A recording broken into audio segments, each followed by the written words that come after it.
काल आपण प्राथमिक समूहाचे महत्व हा मुद्दा अभ्यासला. वैशिष्ट्य आणि महत्व हे दोन मुद्दे त्याचे झालेले. आज आपल्याला सामाजिक समूहाचा प्रकार म्हणून, महत्वाचा प्रकार म्हणून दुसऱ्या प्रकारावर आपल्याला आज चर्चा करायची, आणि तो प्रकार म्हणजे दुय्यम समूह. त्यालाच आपण सेकंडरी ग्रुप असे म्हणतो. चार्ल्स फुले यांनी 1909 मध्ये जो सोशल ऑर्गनायझेशन नावाचा ग्रंथ लिहिला, त्या ग्रंथामध्ये सर्वात प्रथम त्यांनी प्राथमिक समूहाच्या संकल्पनेच्या बाबतीमध्ये चर्चा केली, आणि त्याचबरोबर त्यांनी दुय्यम समूहाची सुद्धा चर्चा या ग्रंथामध्ये केलेली.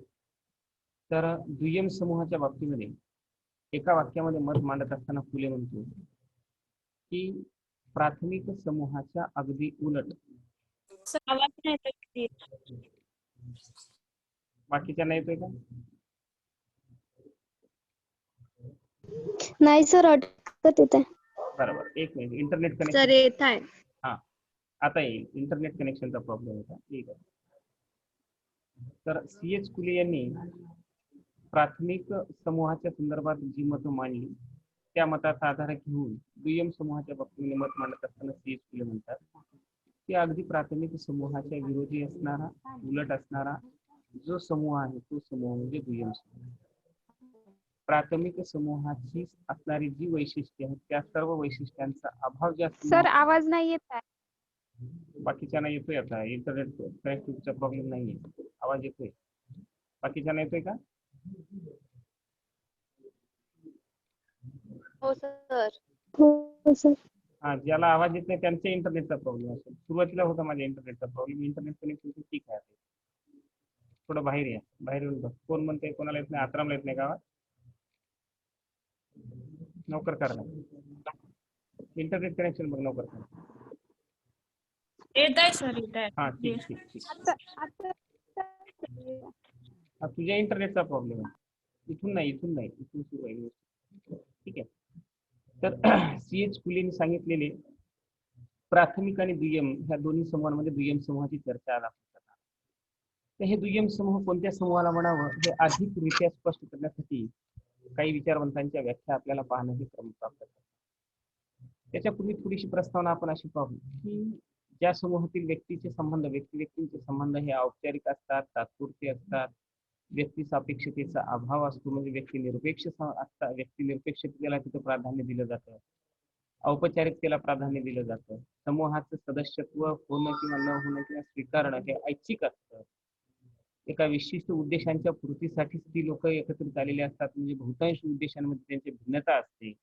अशा असणाऱ्या लोकांचा जो समूह असतो आणि ज्या समूहाचा आकार हा विशाल असतो किंवा तो समूह संख्येने त्या समूहाची संख्या ही अतिशय जास्त असते किंवा मोठी असते, म्हणजे 25 पेक्षा जास्त असते, अशा असणाऱ्या लोकांचा जो समुच्चय असतो त्याला आपण दुय्यम समूह असं म्हणतो. तर या दुय्यम समूहाच्या बाबतीमध्ये काही विचारवंतांनी काही व्याख्या दिलेल्या आहेत. त्या व्याख्या घेऊ आणि त्यानंतर आपण दुय्यम समूहाची वैशिष्ट्ये पाहू. पहिली व्याख्या चार्ल्स हार्टन फुले यांनी केलेली आहे. ते असं म्हणतात की दुय्यम समूह म्हणजे असे समूह आहेत की ज्यामध्ये घनिष्ठतेचा पूर्णपणे अभाव असतो, आणि तसेच ते समूह प्राथमिक समूहाची जी वैशिष्ट्ये आढळतात त्या वैशिष्ट्यांचा देखील दुय्यम समूहामध्ये अभाव असतो. अशी व्याख्या C.H. फुले यांनी प्राथमिक समूहाची केली. तर ते असं म्हणतात की ज्या समूहामध्ये घनिष्ठतेचा पूर्णपणे अभाव असतो, दुय्यम समूहामध्ये घनिष्ठतेचा पूर्णपणे अभाव असतो. त्याचं कारण असं आहे की या समूहातील जे सदस्य आहेत यांचा सन्मुखी संबंध नसतो, हे रोज एकमेकांच्या समोरच येतील असं नाही, त्यामुळे त्यांच्यामध्ये घनिष्ठतेचा अभाव असतो. समूहाचा आकार विशाल असल्या कारणाने प्रत्येक सदस्य हा एकमेकांच्या समोर येऊन प्रत्यक्षात त्यांचे संबंध येतच असतात असंही म्हणता येत नाही. म्हणून या समूहामध्ये घनिष्ठतेचा अभाव हा जाणवत असतो. त्यानंतर प्राथमिक समूहामध्ये जी वैशिष्ट्ये आढळून येतात, जसं व्यक्ती सापेक्ष असते प्राथमिक समूह, घनिष्ठ आणि सन्मुखी संबंध असतात, प्रेम, सहकार्य, जिव्हाळा, आत्मीयता, आपुलकी, एकमेकांबद्दल ही पराकुटीची असते, सहकार्याची भावना असते, उद्देशांची समानता असते, मानसिक सुरक्षितता असते. हे सर्व जे घटक आहेत ते प्राथमिक समूहामध्ये आपल्याला आढळून येतात. हे सर्व घटक दुय्यम समूहामध्ये आपल्याला पाहायला मिळत नाही.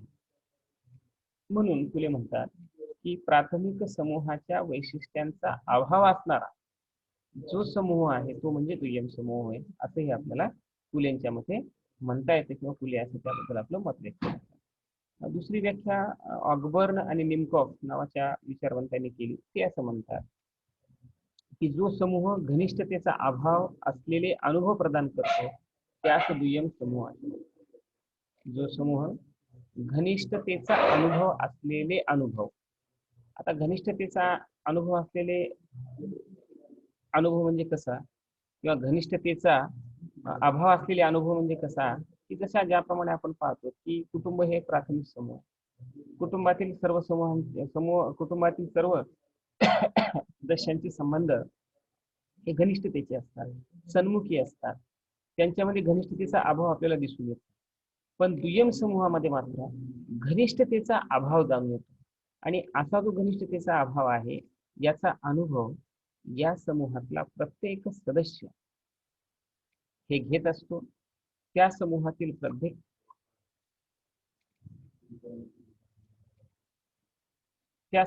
प्रत्येक सदस्याला त्या घनिष्ठतेचा अभाव हा जाणवत असतो, अनुभव हा त्याला येत असतो आणि त्यामुळं निमकॉफ आणि ऑगबर्न सारखे विचारवंत म्हणतात की जो समूह घनिष्ठतेचा अभाव असलेले अनुभव प्रदान करतो त्यास आपण दुय्यम समूह असे म्हणतो.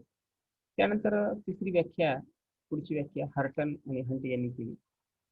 ते असं म्हणतात की दुय्यम समूहातील सामाजिक संपर्क हे व्यक्तिनिरपेक्ष, खंडित व उपयुक्ततावादी असतात. वैशिष्ट्यांमध्ये यांची चर्चा आणखी विस्ताराने आपण करणार आहोत त्या व्याख्यांतील असणाऱ्या घटकांच्या बाबतीत. दुय्यम समूहातील सामाजिक संपर्क हे व्यक्तिनिरपेक्ष, खंडित व उपयुक्ततावादी असतात. आता हे जे काही दुय्यम समूहातील व्यक्तींचे असणारे जे संबंध असतात ते व्यक्तिनिरपेक्ष असतात. ज्याप्रमाणे आपण पाहतो की एक सदस्याची जागा हा दुय्यम समूहामध्ये दुसरा सदस्य घेऊ शकतो. प्राथमिक समूहामध्ये आपण असं पाहिलं नाही, त्याला म्हणून आपण प्राथमिक समूहाला व्यक्ती सापेक्ष म्हटलेलं आहे. आईची जागा कुटुंबातील दुसरा कोणीही व्यक्ती घेऊ शकत नाही, पण दुय्यम समूहात तसं नाहीये. दुय्यम समूहामध्ये वैशिष्ट्यांमध्ये ही चर्चा करणार आहोत. दुय्यम समूहामध्ये एका व्यक्तीची जागा दुसरा व्यक्ती घेऊ शकतो. जसं की महाविद्यालयाचे प्राचार्य हे प्रशासकीय प्रमुख आहेत आणि या महाविद्यालयातील प्राचार्यांचा जो काही कार्यकाळ आहे, नोकरीचा प्रशासनाचा कार्यकाळ आहे, तर तो कार्यकाळ त्यांचा पूर्ण झाल्यानंतर त्या जागी दुसरा व्यक्ती येत नाही असं नाही, तर दुसरी व्यक्ती ती जागा घेतो आणि त्या व्यक्तीला ते अधिकार आणि कर्तव्यही प्राप्त होत असतात. तसं कुटुंबात नसतं. कुटुंबात आई जर नसेल तर आईचं अस्तित्व किंवा आईची जागा हा दुसरा कोणी व्यक्ती घेऊ शकत नाही. प्राथमिक समूहामध्ये व्यक्ती सापेक्षता असते, तर दुय्यम समूहामध्ये व्यक्ती निरपेक्षता असते. त्यानंतर या समूहातील जे संबंध असतात खंडित व उपयुक्ततावादी असतात. प्राथमिक समूहातील संबंध हे खंडित नसतात, ते निरंतर अव्याहतपणे सुरू असतात. जेव्हापर्यंत व्यक्तीचं अस्तित्व आहे तेव्हापर्यंत तो व्यक्ती त्या समूहाचा काय असतो, सदस्य असतो. आपण आपल्या कुटुंबाचे सदस्य तेव्हापर्यंत असतो जेव्हापर्यंत आपलं जीवन आहे, आपण जगतो. मृत्यूच्या अंतापर्यंत आपण त्या कुटुंबाचे सदस्य असतो. म्हणजे आपले त्या समूहातील असणारे आपले सदस्यत्व हे खंडित नसते. पण दुय्यम समूहामध्ये असं नाही. एखाद्या व्यक्तीला वाटलं की आज मी ह्या समूहाचा सदस्य आहे आणि ह्या समूहाचे जे तत्व आहेत, मुद्दे आहेत, काही विचार आहेत हे मला पटत नाही, तर मी त्यांचं सदस्यत्व हे नाकारतो किंवा त्यांचं सदस्यत्व हे मी रद्दबातल करतो आणि माझं सदस्यत्व मी संपुष्टात आणू शकतो. म्हणजे दुय्यम समूहातील सदस्यत्व हे खंडित असतं आणि ते खंडितता ही स्वीकारता येऊ शकते. हे एक महत्वाचा मुद्दा दुय्यम समूहाच्या संदर्भात. म्हणून आणि तिसरा आहे उपयुक्ततावादी संबंध असतात. हार्टन आणि हंट म्हणतात की दुय्यम समूह हे व्यक्तिनिरपेक्ष आहेत, खंडित संबंध असतात आणि उपयुक्ततावादी संबंध असतात. उपयुक्ततावादी संबंध म्हणजे कामापुरती ही लोक एकत्रित आलेली असतात, कामाच्या निमित्ताने ही लोक एकत्रित आलेली असतात. जेव्हापर्यंत यांचे काम आहे, जेव्हापर्यंत उद्देशांसाठी हे लढत असतात आणि उद्देशांची पूर्ती झाली की समूह विखुरतो, समूह रद्दबातल होतो, समूहाचं सदस्यत्व व्यक्ती नाकारू शकतो. आणि म्हणून हे संबंध कसे असतात तर उपयुक्ततावादी असतात, कामापुरते औपचारिकतेने एकत्रित आलेले असतात. म्हणून हार्टन आणि हंट यांनी म्हटलं की व्यक्तिनिरपेक्ष, खंडित व उपयुक्ततावादी संबंध असणारा जो समूह असतो त्यास त्यांनी दुय्यम समूह असं म्हटलं. तर वरील सर्व व्याख्यांवरून आपल्याला असं म्हणता येतं की ज्या समूहाचा आकार मोठा असतो, समूहातील व्यक्तींचे संबंध उपयुक्ततावादी असतात, समूहातील व्यक्तीचे सदस्यत्व हे खंडित होणारं असतं, घनिष्ठतेचे अनुभव त्या समूहातील सदस्य प्रदान करत असतात किंवा अनुभव घेत असतात, व्यक्ती निरपेक्षतेला तिथं प्राधान्य दिलं जातं. अशा गुणांनी किंवा वैशिष्ट्यांनी परिपूर्ण असणारा किंवा अशा गुणांचा प्रभाव असणारा किंवा अशा वैशिष्ट्यांचा प्रभाव असणारा लोकांचा जो समुच्चय असतो त्याच आपण दुय्यम समूह असे म्हणतो. असं काही या विचारवंतांच्या व्याख्यानावरून आपल्याला सारांश स्वरूपाने सांगतात. तर याच्या पुढे जाऊन दुसरा आता पुढचा मुद्दा आपण पाहणार आहोत. इथपर्यंत तुम्हाला समजलं असेल. तो पुढचा महत्वाचा मुद्दा म्हणजे दुय्यम समूहाची वैशिष्ट्य. दुय्यम समूहाचं पहिलं महत्वाचं वैशिष्ट्य आहे ते म्हणजे विशाल आकार.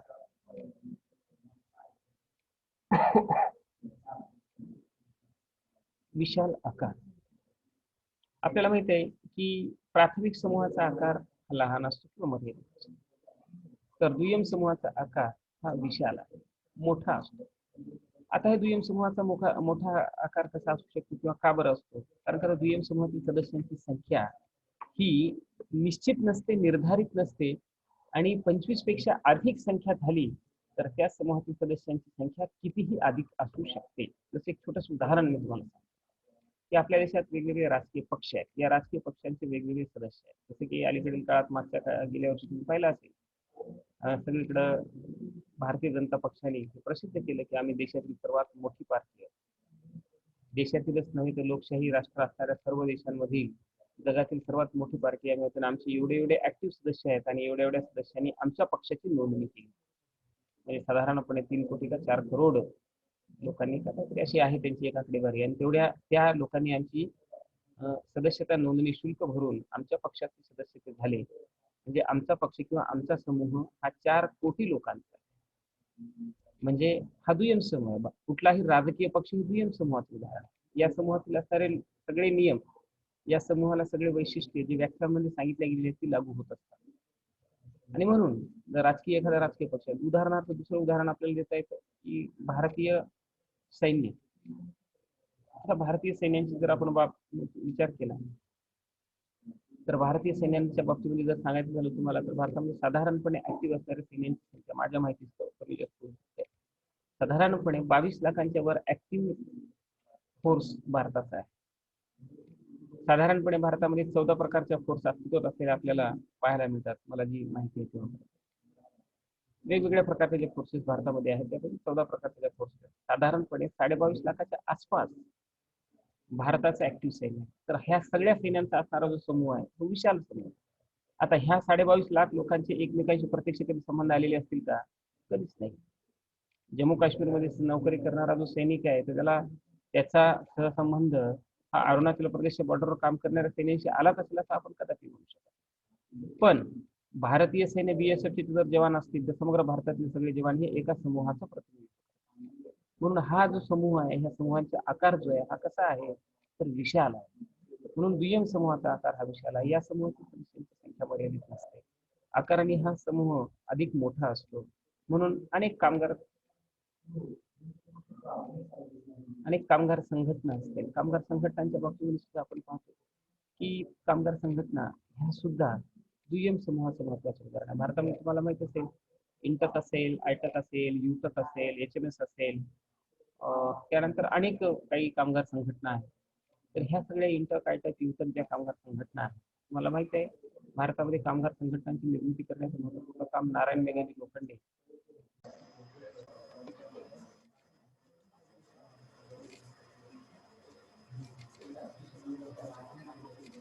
तर म्हणून हे जे दुसरं विशाल आकार हे प्राथमिक समूहाचं महत्वाचं वैशिष्ट्य आहे असं आपल्याला म्हणता येईल. त्यानंतर दुसरं महत्वाचं वैशिष्ट्य आहे या दुय्यम समूहाचं ते म्हणजे घनिष्ठ संबंधाचा अभाव. दुय्यम समूहातील व्यक्तींची जी सदस्य संख्या आहे ही मर्यादित नसते आणि ही मर्यादित नसल्यामुळे या समूहातील सदस्यांच्या संख्या ही मर्यादित नसल्यामुळे त्या समूहातील सदस्यांचे जे काही संबंध असतात या संबंधामध्ये घनिष्ठतेचा अभाव हा आपल्याला दिसून येतो. त्याचं उदाहरण आपण पाहिलं की प्राथमिक समूहातील व्यक्तींचा संपर्क हा दररोजचा असतो, दैनंदिन असतो. रोज एकमेकांशी ते एकमेकांच्या संपर्कात येत असतात आणि यामुळे या लोकांचा जो संबंध असतो त्या संबंधामध्ये घनिष्ठताही आपल्याला पाहायला मिळते. पण दुय्यम समूहातील सदस्यांची संख्या ही अमर्यादित असल्या कारणाने सदस्यांची संख्या ही अधिक जास्त असल्या कारणाने, ह्यूज किंवा विशाल असल्या कारणाने त्या समूहातील सदस्यांचा प्रत्यक्ष संबंध येणं हे शक्य नसतं. जसं मी तुम्हाला आता सांगितलं की भारतीय सैन्यांमध्ये 23 लाख सैन्य जर असतील तर त्या प्रत्येक सैन्यांचा प्रत्येकांशी थेट संपर्क येऊ शकणं शक्य आहे का? नाही. जसं दुसरं उदाहरण मी तुम्हाला सांगितलं की काँग्रेस किंवा भारतीय जनता पार्टी हे राजकीय पक्ष आहेत. या राजकीय पक्षाचे साधारणपणे 2-2 करोड, 4-4 करोड, 5-5 करोड सदस्य आहेत. तर ह्या राजकीय पक्षाचे हे जे सदस्य आहेत यांचा प्रत्यक्ष संबंध येतो का किंवा घनिष्ठता राहते का? उदाहरण जसं सांगितलं की आपण पंतप्रधान नरेंद्र मोदी भारतीय जनता पार्टीचे नेते आहेत किंवा भारताचे पंतप्रधान आहेत. तर भारतीय जनता पक्षाच्या प्रत्येक सदस्यांचा संबंध आजपर्यंत नरेंद्र मोदीशी प्रत्यक्ष कधी आलेला असेल का? किंवा भारतीय जनता पक्षाचे जे पी नड्डा, जगत प्रकाश नड्डा हे अध्यक्ष आहेत. तर यांच्याशी या पक्षातील असणाऱ्या प्रत्येक सामान्य कार्यकर्त्याचा, वरोऱ्यातील राहणाऱ्या एखाद्या सामान्य कार्यकर्त्याचा प्रत्यक्ष संबंध कधी आलेला आहे का? नाही. म्हणजे घनिष्ठ संबंध त्यांच्यामध्ये आहेत का? नाही. म्हणजे घनिष्ठ संबंधाचा अभाव हे दुय्यम समूहात असतो. काँग्रेसचे जे राजकीय कार्यकर्ते आहेत आपल्या वरोऱ्यामध्ये, त्यांचा प्रत्यक्ष संबंध राहुल गांधीशी कधी आला किंवा ते प्रत्यक्ष राहुल गांधीला भेटले आणि त्यांचे घनिष्ठ संबंध आहेत असे आपण म्हणू शकतो का? नाही. याचा अर्थ असा आहे की दुय्यम समूह जो संख्येने मोठा त्याचा आकार असल्या कारणाने या समूहातील सदस्यांचे जे काही संबंध असतात हे घनिष्ठतेचा अभाव प्रदान करत असतात. दुसरं कारण सुद्धा एक घनिष्ठतेच्या अभावाचं आहे की हा समूह, विशाल समूह एका विशिष्ट ठिकाणीच असतो असं नाही, तर वेगवेगळ्या प्रदेशावर तो विखुरलेला असतो, मोठ्या मोठ्या प्रदेशावर तो विखुरलेला असतो. आणि असे असल्या कारणाने त्या लोकांच्या सतत आंतरक्रिया होणं हे शक्य नसतं. जसं की आता भारतीय जनता पक्षाचा जो कार्यकर्ता आहे हा लद्दाखमध्येही काम करतो आणि इकडे अरुणाचल प्रदेशमध्येही काम करतो, इकडे तामिळनाडू, केरळमध्येही काम करतो आणि इकडे गुजरातमध्येही काम करतो. तर सांगण्याचं तात्पर्य असं आहे की या सगळ्या कार्यकर्त्यांचा प्रत्यक्ष संपर्क येतो का? नाही येऊ शकत. कारण का ही सदस्य, या विशाल समूहाचे सदस्य, दुय्यम समूहाचे सदस्य हे अनेकदा समग्र वेगवेगळ्या प्रदेशावर, देशभर, राष्ट्रभर विखुरलेले असतात. म्हणून घनिष्ठतेच्या संबंधाचा अभाव, घनिष्ठ संबंधाचा अभाव हा दुय्यम समूह प्रदान करत असतो आणि म्हणून त्यांच्यामध्ये आंतरक्रियांच्या सातत्याचाही अभाव निर्माण होतो, सामाजिक संबंधांचाही अभाव निर्माण होतो आणि म्हणून घनिष्ठ सामाजिक संबंधांचा अभाव किंवा घनिष्ठ संबंधांचा अभाव हे दुय्यम समूहाचं महत्त्वाचं वैशिष्ट्य आहे असं आपल्याला सांगता येतं. त्यानंतर तिसरं महत्त्वाचं वैशिष्ट्य आहे ऐच्छिक सदस्यत्व. हे महत्त्वाचं आहे. प्राथमिक समूहातील जे सदस्यत्व असतं व्यक्तीचं ते ऐच्छिक नसतं. ऐच्छिक म्हणजे ऑप्शनल, आपल्या मनानुसार किंवा आपल्या इच्छेनुसार. प्राथमिक समूहातील व्यक्तीचं सदस्यत्व हे ऐच्छिक असतं का? जसं की मी किंवा तुम्ही एका घरी जन्माला आपण आलो, एका आई वडिलांच्या अपत्य म्हणून आपण जन्माला आलो, तर ते आपले आई वडील सोडून आपल्याला दुसरे आई वडील स्वीकारता येतात का? नाही.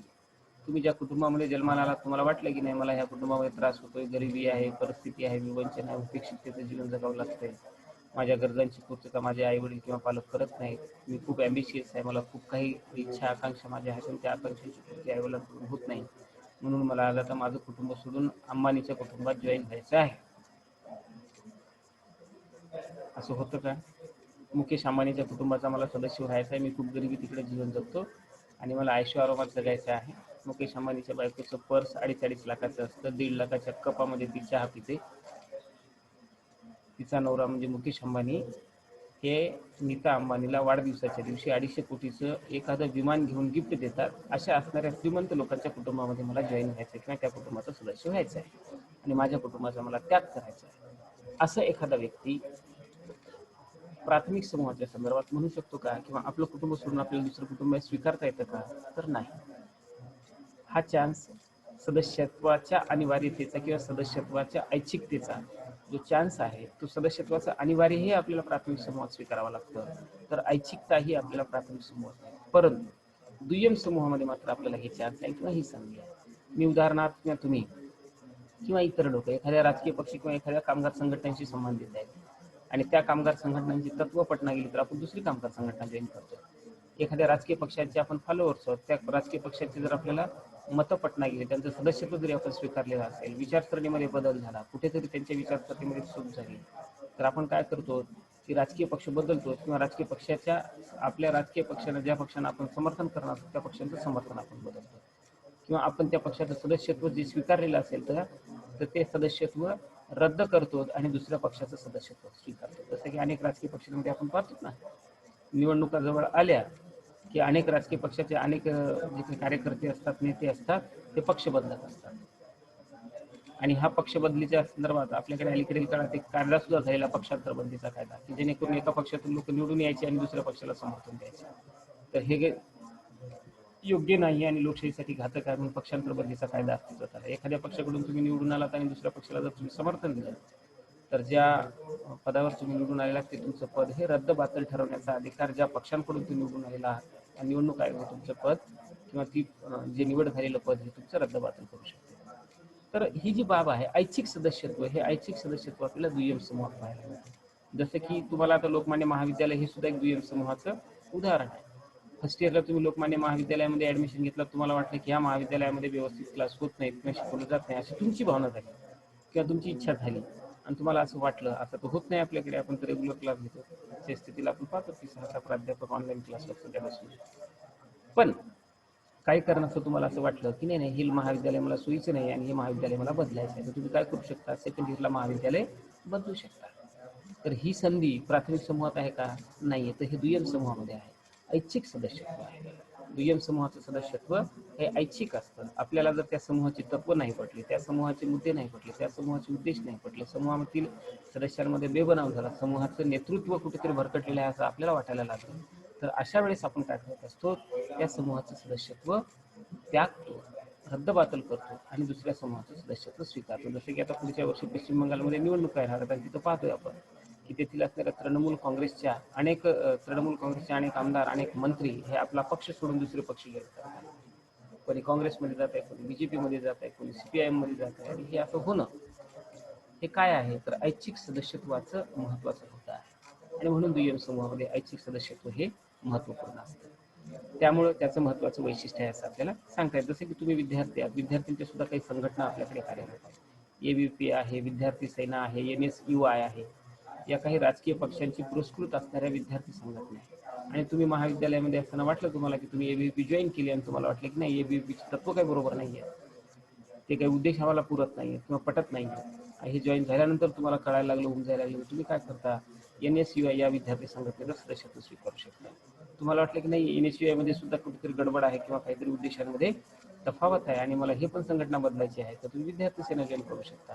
आणि हे ऐच्छिक सदस्यत्व जे आहे, सदस्यत्वाच्या संदर्भातली जी काही स्वातंत्र्य आहे, हे समूहाच्या सदस्यत्व संबंधातलं स्वातंत्र्य केवळ द्वितीयक समूहामध्ये आपल्याला पाहायला मिळतं, दुय्यम समूहामध्ये आपल्याला पाहायला मिळतं. म्हणून ते दुय्यम समूहाचं महत्वाचं वैशिष्ट्य असं आपण म्हणू शकतो.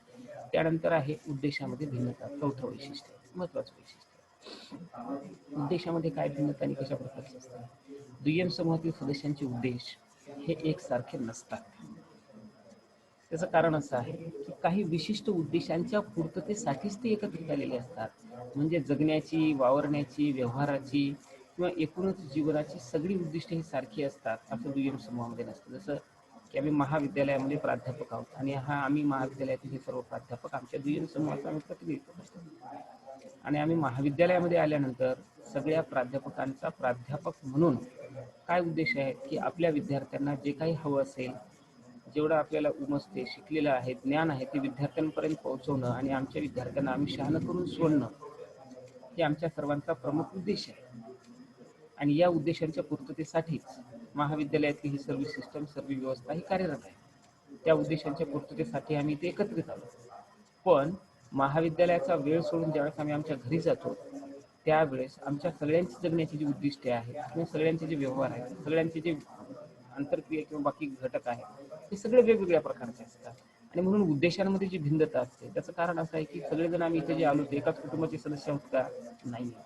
आमची कौटुंबिक आणि सामाजिक पार्श्वभूमी ही महाविद्यालयामध्ये येण्याच्या पूर्वी किंवा महाविद्यालयात आल्यानंतर, येत असताना किंवा महाविद्यालयात आल्यानंतर सुद्धा इथे आलेले सर्व जे काही प्राध्यापक आहेत त्या सगळ्यांची कौटुंबिक आणि सामाजिक पार्श्वभूमी कशी आहे? वेगवेगळी आहे.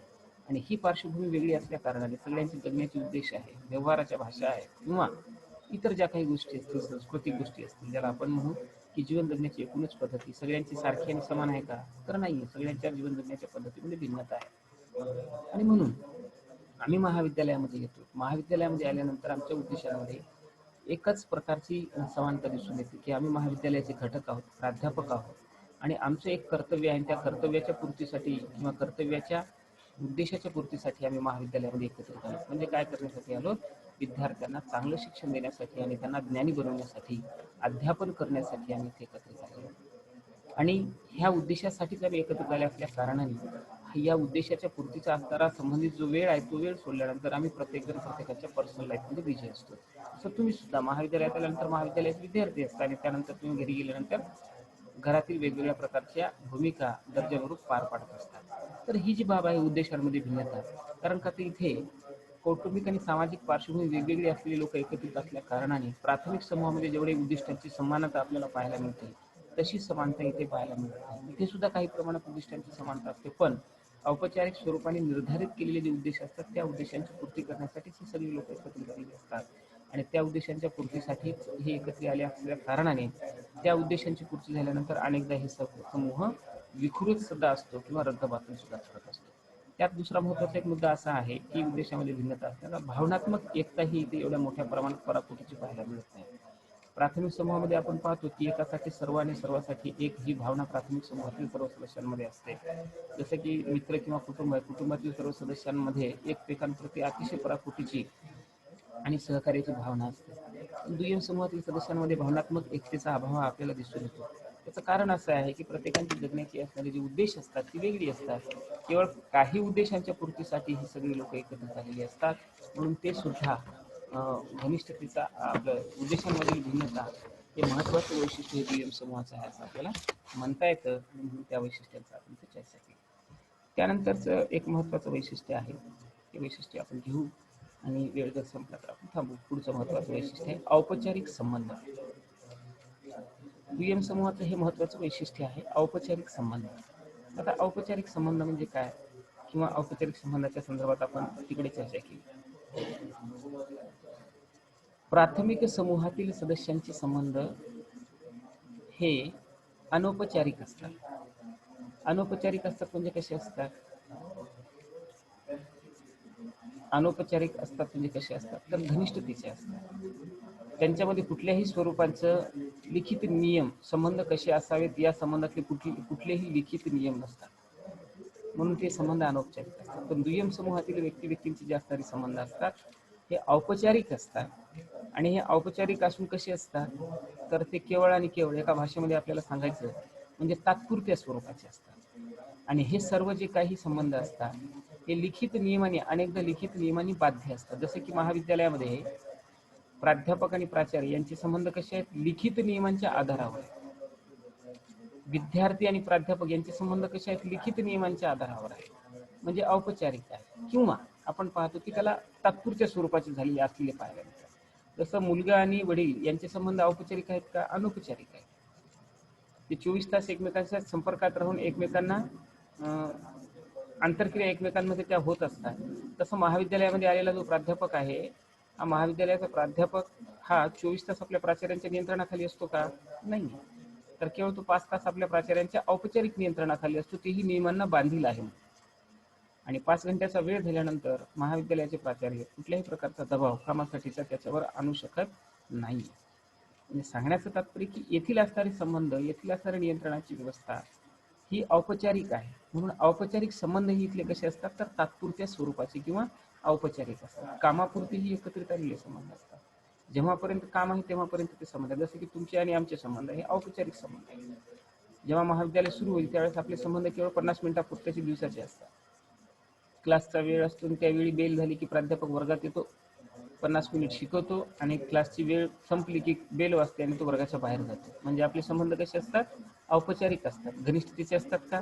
नसतात. विद्यार्थी आणि प्राध्यापक यांचे संबंध हे औपचारिकतेचे असतात, म्हणजे तात्पुरत्या स्वरूपाचे असतात. कामाच्या निमित्ताने ते एकत्रित आलेले असतात. जसं महाविद्यालयातील प्राध्यापक आहेत, क्लर्क लोक आहेत, प्राचार्य आहेत, यांचे संबंध सुद्धा कसे आहेत? औपचारिक आहेत. विद्यार्थी आणि प्राध्यापकांचे संबंध कसे आहेत? औपचारिक आहेत. असे संबंध आपल्याला घरी पाहायला मिळतात का? की जेवणापुरते आपण घरी येतो आणि बाकी वेळ आपण घर सोडून दुसरीकडे कुठेतरी राहतो, असे संबंध आपल्या घरच्यांच्या सोबत आहेत का? नाही. तर आपले संबंध घरच्यांसोबत कसे आहेत? अनौपचारिक, घनिष्ठतेचे आहेत, तात्पुरते नाहीये, तर ते इन्फॉर्मल आहे. म्हणून औपचारिक संबंध हे दुय्यम समूहाचं महत्त्वाचं वैशिष्ट्य असं आपल्याला सांगता येतं. त्यानंतर आहे अवैयक्तिक आणि व्यक्तिनिरपेक्ष संबंध.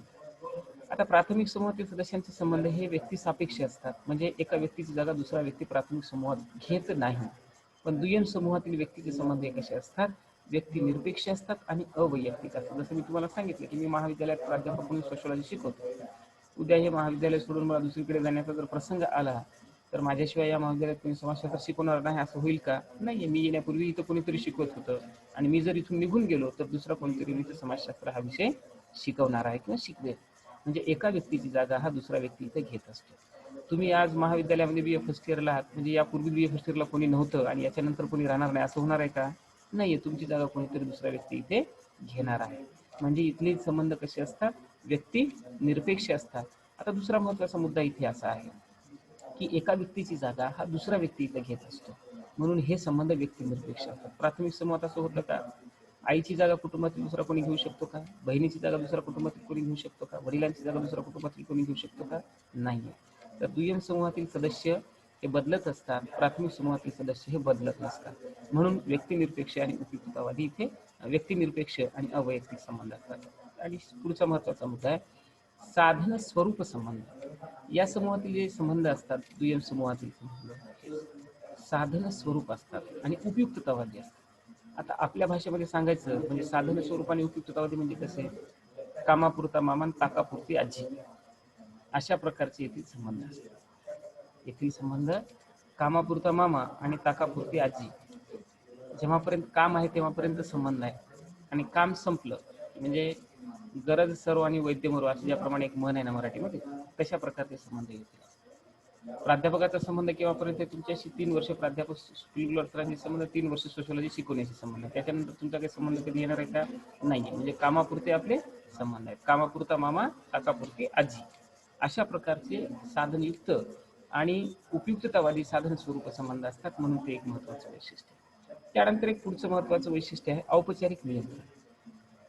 दुय्यम समूहातील सदस्यांवर औपचारिक नियंत्रण असतं. औपचारिक नियंत्रण म्हणजे कसं, जसं प्राथमिक समूहामध्ये त्या दिवशी मी तुम्हाला सांगितलं, वडिलांना जर आपल्या कुटुंबातील असणाऱ्या सदस्यावर मुलावर जर राग आला तर वडील असं म्हणत नाही की भारतीय दंडविधान संहितेच्या कलम यानुसार मी तुला बाप या नात्याने हे तू चूक केलास म्हणून तुझ्या कानाखाली मारण्याचा, 2 थापड मारण्याचा मला या कायद्याद्वारे अधिकार मिळाला आहे आणि त्या अधिकाराचा उपयोग घेऊन मी तुझ्या कानाखाली ठेवत आहे, असं प्राथमिक समूहात बाप आपल्या मुलाला मारत असताना म्हणतो का? नाही. तर दुय्यम समूहामध्ये अशा प्रकारचं कुठलंही अनौपचारिक नियंत्रण नसतं, तर इथे औपचारिकच नियंत्रण असतं. एखादी गोष्ट प्राध्यापकांची प्राचार्यांना पटली नाही तर प्राचार्य मनाला वाटेल त्याप्रमाणे प्राध्यापकांवर कार्यवाही करू शकत नाही. तर प्राध्यापकांनी केलेली चूक जर नियमाअंतर्गत केलेली चूक असेल तर प्राध्यापकाच्या त्या चुकीच्या विरोधात प्राचार्य ऍक्शन घेऊ शकतात. महाविद्यालयात तुम्ही इथे आल्यानंतर तुम्ही किती मोठी चूक केलेली असेल तर जसं की प्राध्यापक तुम्ही आज जसं आपण पाहिलं की यंग विद्यार्थी आहात, विद्यार्थिनी आहात, तर कुठल्याही प्रकारचा राग प्राध्यापकाला अनावर जरी राहण्याचा झाला तर प्राध्यापकाला मर्यादित राहूनच तुम्हाला बोलावं लागतं. कुठल्याही फिजिकली तुम्हाला त्रास किंवा हॅरॅसमेंट करण्याचा प्रयत्न कुठलाही प्राध्यापक करू शकत नाही. का नाही करू शकत? तर औपचारिक नियम, लिखित नियम, आणि या लिखित नियमांच्या अंतर्गतच येथील व्यवस्था, दुय्यम समूहाची व्यवस्था चालत असते. महाविद्यालय मनमानीप्रमाणे कारभार येथील प्राचार्य करू शकतात का? नाही. प्राध्यापक करू शकतात का? नाही. किंवा विद्यार्थी महाविद्यालयामध्ये येऊन धर्मशाळेप्रमाणे कधी या कधी जा, वर्गामध्ये कधी या कधी जा, कधी आलं तर काय कॉलेजला नाही आलं तर काय, असं करू शकतात का? नाहीये. म्हणजे का? तर इथे औपचारिक नियम आहेत. येथील सर्व नियम हे कसे असतात? लिखित असतात. म्हणून दुय्यम समूहाचं महत्वाचं हे वैशिष्ट्य आहे. औपचारिक लिखित नियमानुसारच व्यक्तींवर इथे नियंत्रण प्रस्थापित केलं जातं. आणि शेवटचा मुद्दा आहे अल्पकालावधी. 1 मिनिटाचा वेळ राहिला. या दुय्यम समूहाचा जो काही कालावधी असतो हा अल्प स्वरूपाचा असतो. जेव्हापर्यंत उद्देशांची पूर्तता होत नसते तेव्हापर्यंत हा समूह कायम राहतो, आणि उद्देशांची पूर्तता झाली की समूह किंवा हा ते समूहाचा सदस्य तो व्यक्ती नाकारतो किंवा समूह आपोआप हा रद्दबातल करतो. जसं की तुम्ही 3 वर्षासाठी या महाविद्यालयात आला आणि BAचं 3 वर्षाचं शिक्षण झालं की आपोआप तुम्ही ह्या महाविद्यालयाचं सदस्यत्व काय करणार आहात? रद्द करणार आहात. म्हणून समूहाचं सदस्यत्व हे कालावधी हा अल्प स्वरूपाचा असतो. उद्देशांच्या पूर्तीसाठी लोक एकत्रित आलेले असतात आणि उद्देश पूर्ण झाला की लोक विकृत असतात किंवा रद्दबातल करतात. जसं की एखादं आंदोलन उभं राहतं आणि त्या आंदोलनाचं उद्दिष्ट पूर्ण झालं की ते आंदोलन स्थगित होत असतं. म्हणून अल्प कालावधी हे सुद्धा एक या समूहाचं वैशिष्ट्य आहे. आणि वरील सर्व वैशिष्ट्यांच्या आधारावरच हे दुय्यम समूह हा समाजामध्ये स्थित असतो. म्हणून सारांश स्वरूपाने ही सर्व वैशिष्ट्ये दुय्यम समूहाला आपली एक ओळख प्रदान करून देण्यामध्ये महत्त्वाची भूमिका पार पाडतात असं आपल्याला म्हणता येतं. आणि आपण आज इथे थांबू. ही वैशिष्ट्ये समजली का? ऑन करा मग. 20 सेकंद राहिले.